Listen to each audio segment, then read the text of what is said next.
ஒரு இளைஞன் ஒருவன் தன் வாழ்க்கையில பெருசா சாதிக்கணும், ஜெயிக்கணும் அப்படின்னு நினைச்சு சமூக ஊடகங்கள்ல நிறைய ஃப்ரெண்ட்ஸுங்களை சேர்த்தான். நிறைய சந்தோஷமான ஃப்ரெண்ட்ஸுங்களை சேர்த்து அவங்களோட பயங்கர சந்தோஷமா இருந்தான்.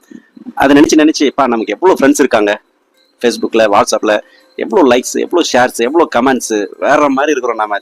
நம்ம ஒரு கட்டத்துல செலிபிரிட்டி ஆகிட்டு இருக்கோம்ல நாம அப்படின்னு தன்னையே தான் சந்தோஷமா நினைச்சுக்கிட்டு அதுல வர லைக்ஸுங்களுக்கும், லவ் சிம்பிள்களுக்கும், எமோஜிங்களுக்கும் தன்னை ராஜா மாதிரி நினைச்சான். நம்மள மாதிரி லக்கியான பர்சன் யாருமே இல்லை, நமக்கு எவ்வளோ ஃப்ரெண்ட்ஸ் இருக்காங்க சார், ஜாலியா இருக்கும் அப்படின்னு வாழ்ந்துட்டு இருந்தான். ஒரு நாள் அவனுக்கு தனிப்பட்ட முறையில் ஒரு குடும்பத்துல சோகம், வருத்தம் இருந்தது. அதையும் ஃபேஸ்புக்ல ஷேர் பண்ணி அதை பகிர்ந்துக்கிறான். அதை பகிர்ந்துக்கிட்டு நம்மளோட வருத்தத்தை எத்தனை பேர் பார்க்குறாங்க அப்படின்னு நினச்சி நமக்கு யாராவது உதவுவாங்களா அப்படின்னு நினச்சி யோசிக்கும் பொழுது அதுக்கு ஒரு 3 லைக்கு, ஒரு சோகமான எமோஜிஸ், இது மட்டும்தான் வருது. ஸோ என்ன நடக்குதுன்னு ஷாக் ஆகிட்டான். என்ன நமக்கு 5000க்கு மேலே ஃப்ரெண்ட்ஸுங்க இருக்காங்க, நம்மளோட சந்தோஷத்தெல்லாம் ஷேர் பண்ணும்போது அவ்வளோ லைக்ஸு, அன்பு எல்லாம் வந்தாங்க. ஆனால் நம்ம கஷ்டத்தை ஷேர் பண்ணும்போது 3 பேர் தான் லைக் பண்ணியிருக்காங்க, ஒரே ஒரு சேடு வருத்தத்தை தெரிவிச்சிருக்காங்க. அப்போ இவங்கெல்லாம் யாருமே உண்மையான நண்பர்கள் இல்லையா அப்படின்னு ஏங்கி பார்க்குறாப்புல.